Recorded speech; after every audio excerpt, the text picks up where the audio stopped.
Tom, thanks so much for being here. My pleasure, George. Tom, we're going to talk about a lot of stuff. You've been pushing innovation for many, many years, and one of those is nanotechnology. About 20 years ago, I saw an article about the space elevator, and I've wanted nothing more to become reality in my lifetime, but it all hinged on advancements in carbon nanotubes. And I guess my first question for you, am I going to see a space elevator during my lifetime, Tom? George, you're the nicest guy I've met in a long time. Unfortunately, I have a little bad news. It's one of those things, in theory, it sounds great, but if I remember correctly, there were two studies done. One, a theoretical study in Italy, I think it was the University of Torino, by someone in, I believe it was the Department of Mechanical Engineering, that proved that it was impossible for the space elevator to be Damn it. any length in space. And then there was a fellow at MIT. If I remember correctly, I may have even met him. He worked at a nano-based company, and his name, I think, is Dave Gallus. And he did mathematical calculations to show the elevator would collapse on itself at about 200 to 300 miles. So, I mean, it's pretty cool, but it's not going to infinity and beyond, as the cartoon character said.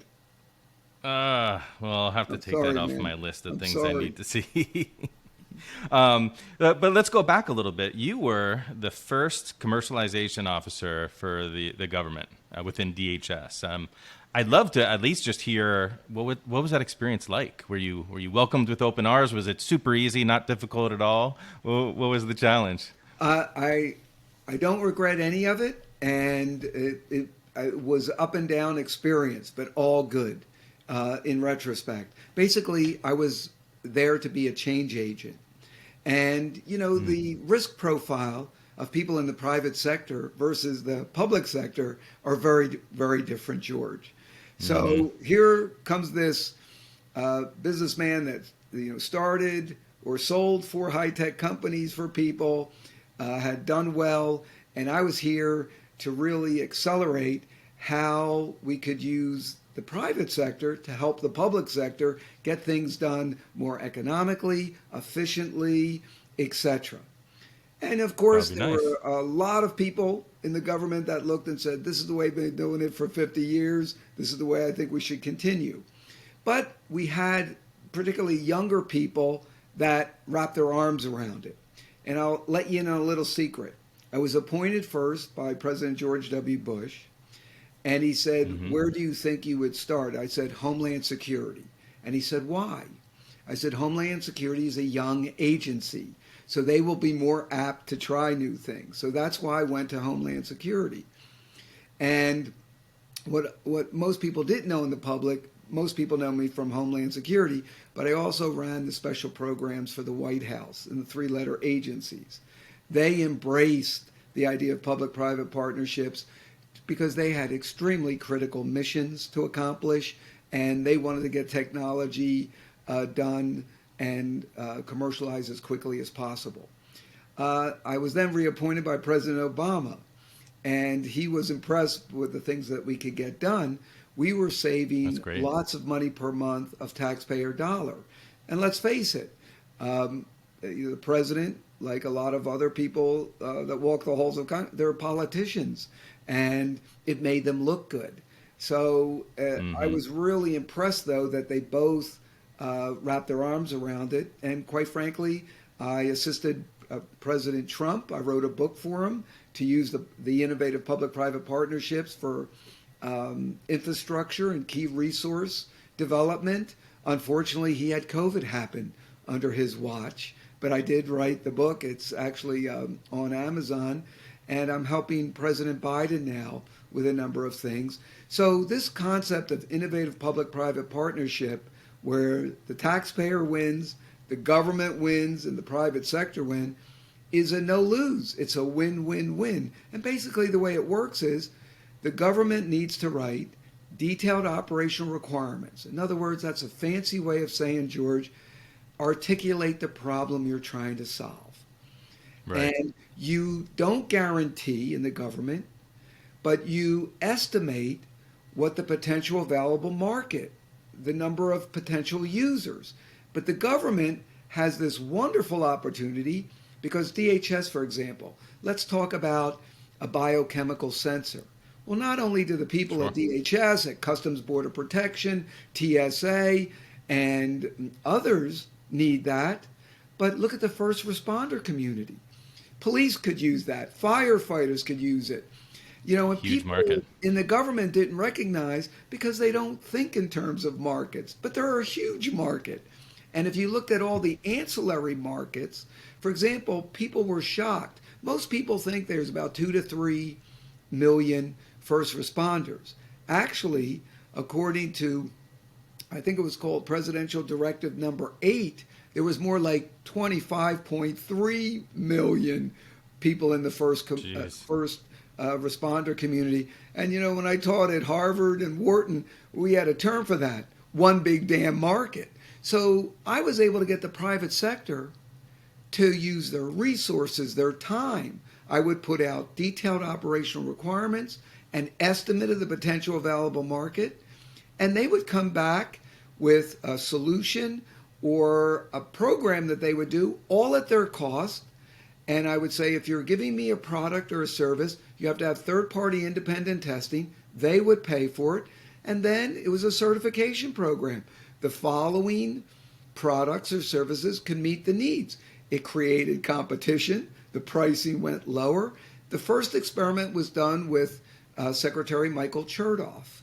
And when I first got to meet him and we talked, he said, "I like to do experiments." I said, "Me too. What's really bothering you?" And in those days, buses were being blown up, subway, cars, trains. He said, "I would like something, Tommy, that we could learn, get some analytics if something like this happens and is low enough for the average business owner to buy." He said, "We're spending $15,000-$20,000 for one basically camera." So I wrote the detailed operation requirement. It was no more than a page and a half, put the potential available market, and no kidding, in less than 3 months, we had 4 people that had working prototypes. And he put a price on it to be less than $600. And I saw him a couple of weeks later, and he said, "How's it going?" I said, "Okay." Because he kind of had a bet that this wasn't going to happen. If he was going to get the new private sector guy, he was going to teach me about government. I said, "Well, I failed." He said, "Well, don't be too hard on yourself." I said, "We didn't make your $600 price. We're at about $243. He said, "You're kidding." And that's what started things off. And that technology, that kind of technology, is what ended up catching those people. I know you're in the Boston area. I'm from the Boston area. That's the technology that was so inexpensive, it could be used on buildings, that caught those 2 guys in the Boston Marathon bombing. I'm very proud of that. And there were many Yeah. other examples. And So what's great hearing proud, those success unlike stories. you, who are young and full of hope, I'm old and full of other things. But that program that started DHS, it has a different name, but it's all throughout government now. So change can happen. And I get nice notes on LinkedIn or email saying, "Dr. Cellucci, you don't know me, but we use your program. We call it this. We're saving tons of money, but just as importantly, we're getting to our missions in 1/10 the time it used to take." So That's it's a neat fantastic. program. And I know you're joking about being old and full of other things, but you are so driven and still pushing innovation. Just today, you were telling me about this new innovative deal. I mean, I want to hear about that, but what keeps you driven? What keeps you pushing innovation? What fuels that? It's funny, the whole concept of technology development is really broken up into 3 major parts, I would say: invention, innovation, and finally commercialization. Commercialization is the most gratifying because it helps the socio-economic parameters of a country, of a region, of a nation. And that's why I get so excited. I happen to be on the International Science and Commercialization Board of the World Bank, and I travel all over the world. And I work with countries that have younger scientists and engineers that we do. And I've been very successful in pushing the concept of commercialization, not just R&D, because Right. commercialization gives you the impact, the economic impact that the presidents of these countries want. It's great to invent, to to have to have one world or one real application, but it's the mass commercialization of something that brings prosperity to a region, an area, a country. And I just truly enjoy doing that. And I do teach. I enjoy it, and I like working with a lot of young people and giving them practical knowledge, and to say that being a scientist, an engineer, I'm a laser spectroscopist, laser physicist. You don't have to be boring. You can get involved in business. In fact, high tech businesses usually provide the biggest rewards. So that's why I'm kind Mm. of in it. And as I tell everyone, they said, you could have retired a long time ago. Yes, it's true, but I'll retire when I'm dead, George. Mm. That's so inspiring. When I think about my future, I always think, man, I've made so many mistakes in my life. If I can't teach other people to learn from those in my retirement, then it'll be a waste, all those mistakes I've made. But George, that's great what you just said. You're smart, because show me a person that makes mistakes, and I'm showing you a person that tries things. Just try. I tell people all the time in companies that I'm honored to manage, it's okay to make mistakes. Try not to make the same mistake 15 times, and just learn from your mistakes. Making mistakes tells me you can take risks. That's important in life, in business, and most other things. Yeah, that's fantastic. And I love those three layers that you talked about: invention, innovation, commercialization. It's funny. I don't know if they still do it, but DARPA had a similar three-phase structure to a lot of the work that they would do over there, which makes a lot of sense. Could we talk a little bit about the latest innovation deal that you pushed? Because I think I heard lasers. I think I heard nuclear. I don't know what the details were, but it sounded cool. I want to hear about it. Yeah, well, one thing that I'm heavily involved in, I think that your audience would be interested in, is I'm with a younger company doing nanotechnology. And what's so unique about this company is nano's been around, but they are now working on phenomenal capabilities in terms of nano-based solutions. This one thing COVID taught us, is we really weren't prepared in terms of disinfection and keeping Mm. ourselves, our homes, our infrastructure safe. Well, these folks, in short order, have gotten a portfolio of about 24 patents. 13, I believe, are already awarded. The rest are pending, that deal with being antiviral, antifungal, antibacterial, and last with third party independent testing in government labs for 20 months or so. Think about if we had Mm. that capability when COVID, and by the way, it's Would not have been going nice. away, it's going to continue. Other strains and other types of gobbledygook, as I call it, will hit our society around the world. But they've been able to, in short order, get these abilities, and you have a winner when potential customers are coming to your company. It's a great company, and we have this commonality of Boston, in the Boston That's area, fantastic. called JP Industries International. We were just written up about a month and a half ago in Forbes. Very rare for Forbes magazine to bring out a smaller company like that, but it deserved every bit of it. The latest thing that we talked about just before going on the podcast was I was asked to get involved with a firm. You may have heard that there's something called the National Ignition Facility. And I mentioned to you, Mm. my background is laser spectroscopist, laser physicist. In fact, I started my career after Shell Oil Company. The founder of what is now the largest laser company in the world, Coherent, headquarters in California, said, for a laser physicist, you're not that strange. Did you ever think about getting into business? And I believe I was the first PhD that they had hired for sales, and my accounts were AT&T, MIT, basically the East Coast, IBM. Steve Chu, who was the Secretary of Energy, we designed lasers for him, and that garnered him the Nobel Prize for his optical molasses experiments. And he's such a gracious That's guy. awesome. I wrote to him saying, Steve, I don't know if you remember me. Of course I remember you. I remember you were the guy on the floor at Bell Labs with me on weekends teaching me how to use these lasers. But the bottom line is the U.S. government, no kidding, George, has put over $5 billion in trying to produce laser induced fusion. And Mm. this idea of fusion is what creates energy in the stars, the sun. It's green, it's clean, it's very abundant.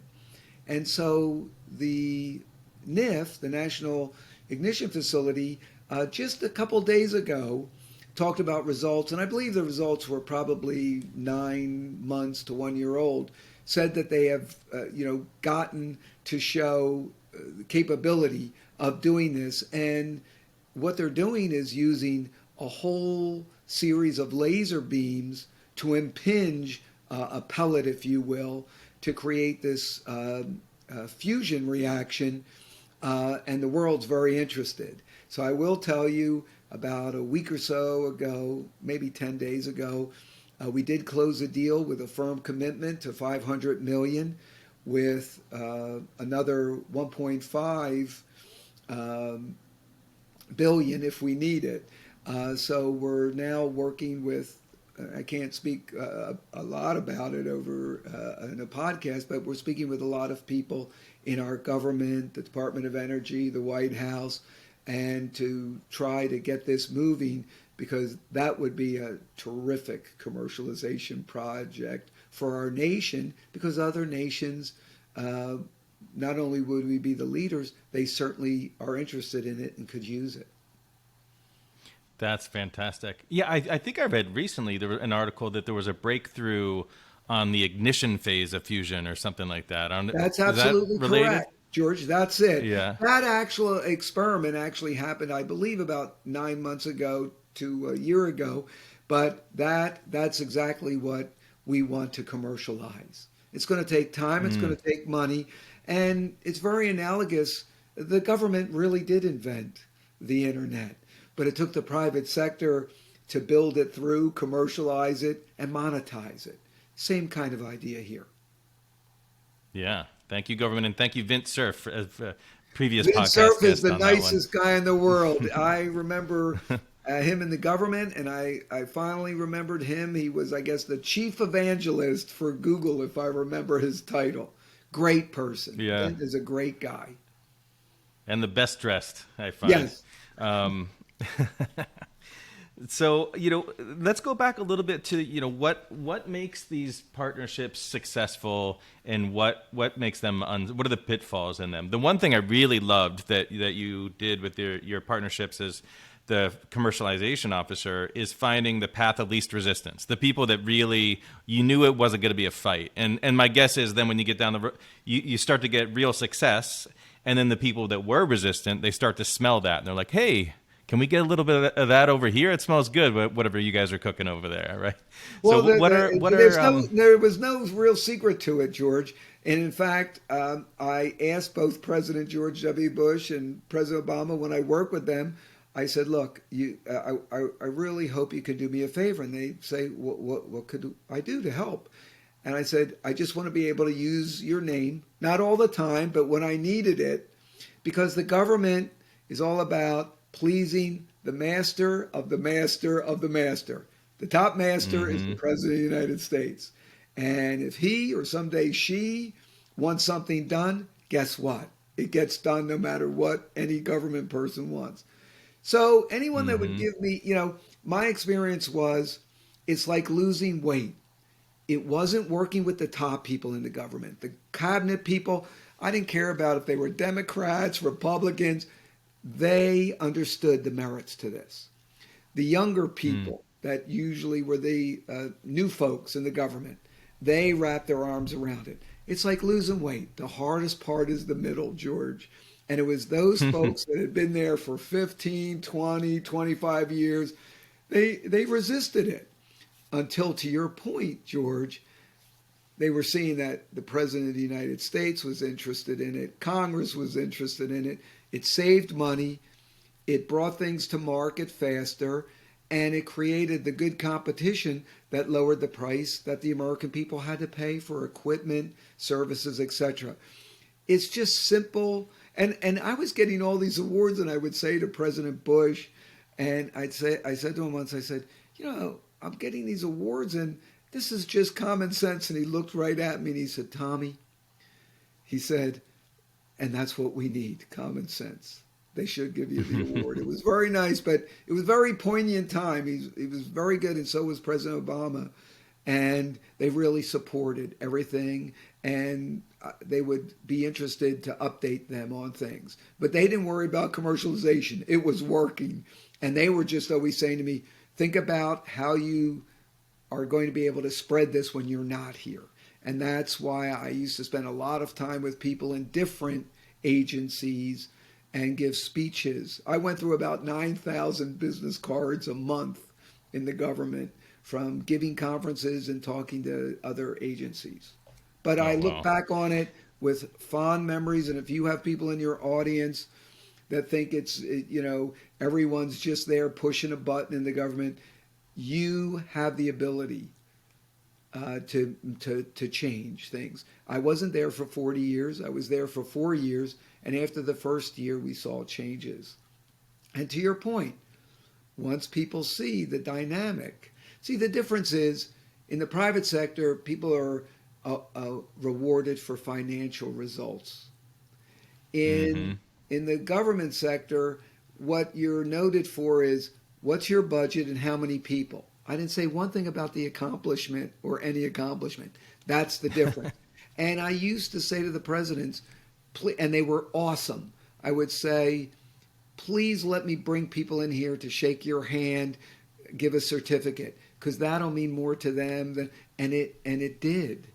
And so it came into leadership as well to foster this idea. It's not just about how much money and how many people you have. I was, they were probably thinking I was a heretic. I would draw the organization chart when I went into a big group, and I put myself in an inverted triangle in the bottom. And these gubbies that have been there, military guys, 3-4 stars, are looking at me like this guy's kooky. And I said, my job is to make everyone else successful. And they'd be like, that's kind of a military goal. And the people would look, and they never believed it until I started bringing in the pizza for lunch. And we used to talk, and I would sit down with them and say, what can I do to make you successful? What do you need? But then the word got around after, I think, the second pizza lunch. He's serious, and he's doing it. That's what did it. It's not rocket science. It's not called being friendly and helping others. That's what it is. It's funny how uncommon common sense can be most Exactly. times. I feel like that's the harshness of reality. Exactly. But yeah, just making everyone around you look good, simplifying things, and it doesn't have. We don't have to make it that complicated. One of my prior episodes, we talked about entropy and just human nature just seems to be to make things complicated over time, and we just have to keep pulling it back to simplify. It's funny. I gave what ended up probably being a 4 or 5 hour course in Boston last week to some people in this nanotech company that I'm proud to be the CEO and a board member, and they were so scared of all of these words that the physicists are using about nanotech. I said, I'm going to teach you everything you'll ever need to know about nanotechnology. It'll take 3 or 4 hours, and we're not going to have books, no tests, and we're going to talk in plain language. Because my father, rest his soul, said, if you can't explain it to an 8-year-old, you don't understand it. And just the expressions on the face after this 4-hour session, they said, Tom, it's all regular stuff. It's the words that throw you off. And I said, yeah, it's just like to your point, it's a fancy way to keep people at supposedly a different level. I find when you speak simply, and people respect that more. So I taught them probably half of a course I used to teach in advanced physics and laser physics at Princeton, but I just used the simple language. That's all. I love that. And as a father of a 5-year-old daughter who's been asking a lot more questions, very recently strengthening that muscle of trying to figure out how you explain these complex topics.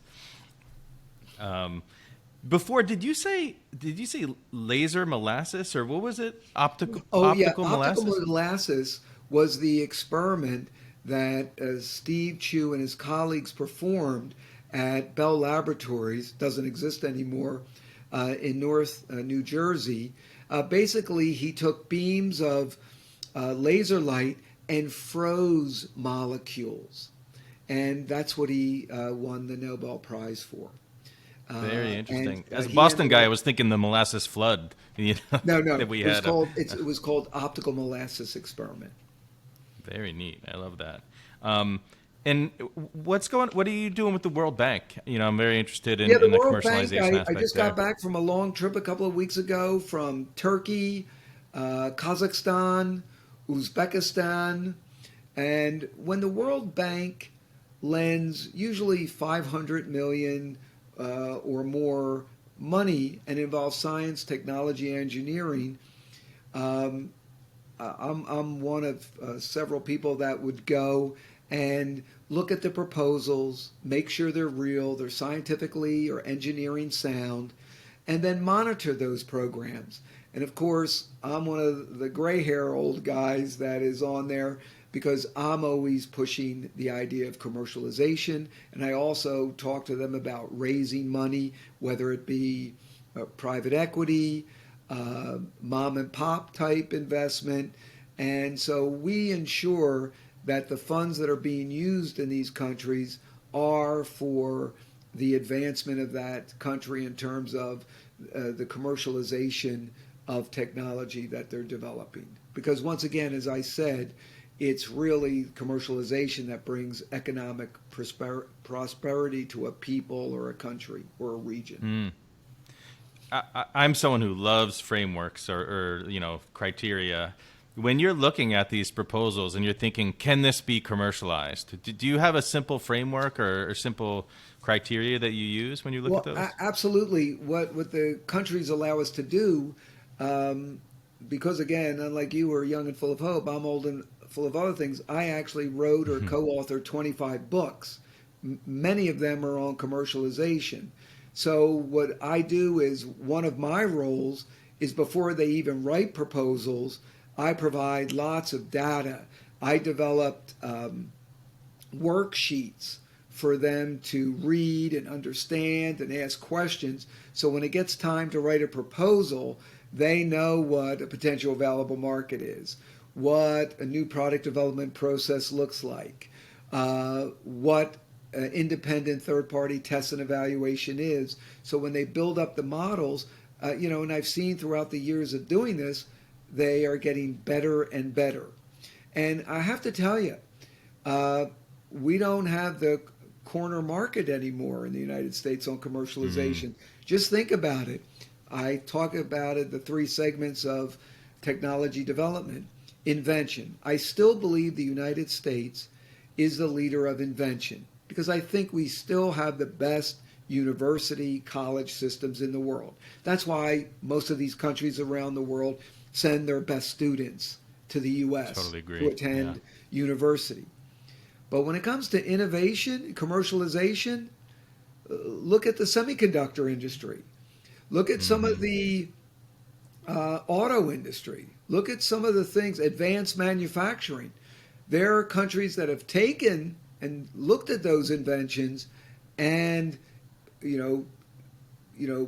got applications or innovations first, which then enabled them quickly to go to commercialization, which again talks about markets, market segments, applications, and monetizing this technology. So there are parts of the world that are doing quite well, of one of which is China, for example, as well as you know, countries like Korea, Taiwan. I mean, we're bragging about, we're getting semiconductor. We needed to get semiconductor here in the United States. The Taiwanese, really have had the corner market in that. Yeah, Tom. Can I be on Tommy terms now with you? Sure, you can call me Tommy. Just never call Tommy, me late for dinner. Go ahead. Tell Vince Tommy, Cerf I said that. He can use that.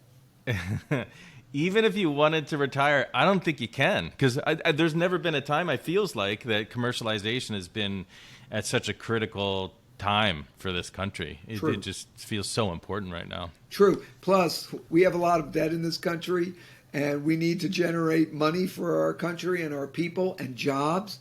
One thing that every politician I ever met always talks about is jobs. And they understand why. Not only because it wins elections, because that drives an economy as well. Well, Tommy, you're truly inspiring. I love these stories, and I love what you're doing out in the world. Something I'd like to finish on is to hear from you throughout your years. What's the best advice you've ever received? The best advice I ever received is it's okay to ask questions. There's no such thing as a stupid question, only stupid answers. And the best thing is from a relative of mine who I admired. He happened to be a politician, but he wasn't the typical politician you see today. His name was Paul Cellucci. He was the 2-time governor of Massachusetts and then was made the ambassador of Canada. The man never lost an election in 39 years. And he happened to be a Republican in a Democratic Commonwealth called Massachusetts. And I used to just say to myself, how could this be? Paulie never lost an election. Why? He had a simple operating philosophy. Be nice and listen. Paul didn't care if you were an independent, Democrat, Republican, anything. If you had an idea that would help the people of the Commonwealth of Massachusetts, he wanted to hear it. And if you happen to be hungry too and you like spaghetti, he took you to the North End and you had a bowl of spaghetti to talk over it with. And I think this idea of be nice, be helpful, genuinely, and ask questions, and then in turn listen and make sure when you give answers, you give the correct answers, especially to young people. That's wonderful. I love it. And I also love a nice dinner in the North End.